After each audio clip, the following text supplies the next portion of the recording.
Hello, welcome to Critical Joke Theory with your host, G.D. Fenderson, Certified Forensic Humorist. Now with new joke technology. Hi, I'm G.D. Fenderson, Certified Forensic Humorist at large, but I'm losing weight.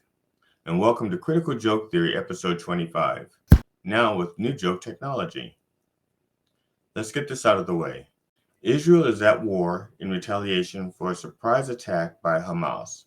So far, there are more than 2,300 dead men, women, and children on both sides, and Hamas has taken over 100 men, women, and children as hostages that Hamas is using as human shields and threatening to kill. At least 11 of the hostages are Americans. President Biden, shown here pointing out the real people to blame for this mess, Hamas, has expressed his support for Israel's right to defend itself.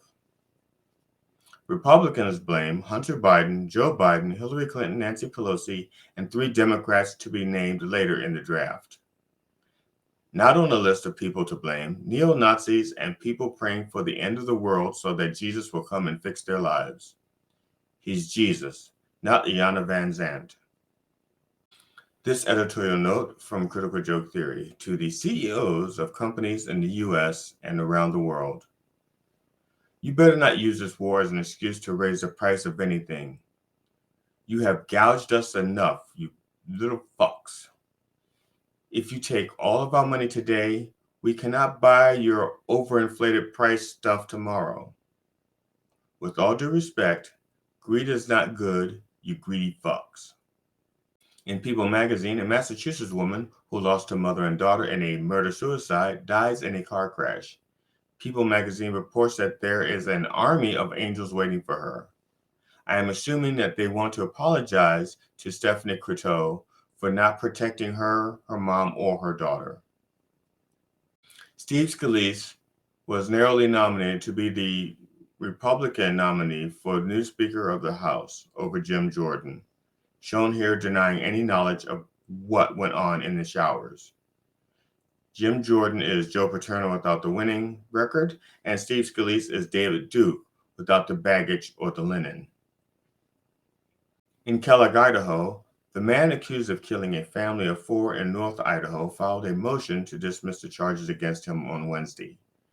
Major John Kaler pleaded not guilty to 4 counts of first-degree murder and 1 count of burglary last month. In the motion, Kaler's attorney argues that the state hasn't shown sufficient evidence the deaths constitute as first-degree murder. The attorney argued that Kaler's killings were not willful, deliberate, and premeditated. So Kaler's defense is, basically, Your Honor, I killed them all right, but not for the reasons stated here. Can I go now? Food Network chef and TV personality Michael Chiarello dies at 61 after being treated for an allergic reaction. As to what triggered the allergy, it is unclear at this moment. If it turns out to be a food allergy, all eyes will turn to the sous chef.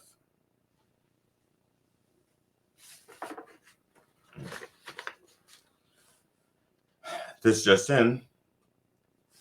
There is a noticeable absence of Donald Trump news. He hasn't stopped criming or lying or saying and doing stupid, ignorant shit. It's just that everyone, and I mean everyone, knows what he is, and it's not making a difference. So we at Critical Joke Theory are taking a break from reminding you. We will resume pointing out the obvious in episode 26. The police video footage of the traffic stop that led to the death of Deacon Johnny Hallman Sr. is to be released. The Atlanta deacon was electrocuted by a stun gun. The Atlanta police was holding on to the shocking video looking for proof that the deacon's death was self-inflicted or at the very least blurry enough that any version of the officer's story could be plausible. As of right now, no charges have been brought against Officer Kieran Kimbrough. Officer Kieran Kimbrough is Abro. The U.S. Air Force has charged Major General Philip Stewart with sexual assault. The 2-star general allegedly inserted his penis into a woman's vulva and mouth without her consent on multiple occasions while visiting Altus Air Force Base, according to the Military Times. If the case heads to trial, Stewart faces a dishonorable discharge and up to 66 years in confinement. Well, he's already had a dishonorable discharge, so now we're just waiting to see if he gets 66 years in confinement. Hughes Van Ellis, who was the youngest known survivor of the Tulsa Race Massacre and who spent his latter years pursuing justice for his family and other descendants of the attack on Black Wall Street, has died. He was 102 years of age. The last two known survivors are Leslie Benningfield Randall, 108 years of age, Viola Fletcher, 109 years of age. After those two witnesses are gone, Oklahoma will be free to rewrite history. ServPro, like it never even happened. In other not okay news, Lincoln County District Judge Tracy Soderstrom exchanged more than 500 texts with her bailiff during the trial. The exchange texts included condescending remarks about the prosecutor, calling a key witness for the prosecution a liar, and jokes about the prosecutor's genitals. This is her second offense of this sort. She is currently suspended without pay and is under judicial review.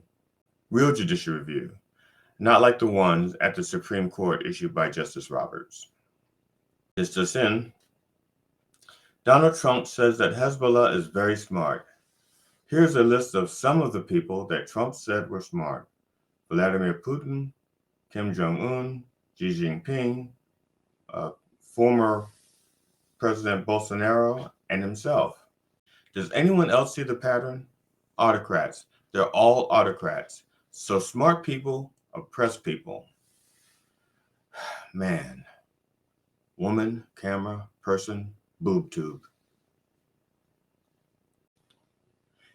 The Parker Solar Probe has reached a speed of 394,736 miles per hour.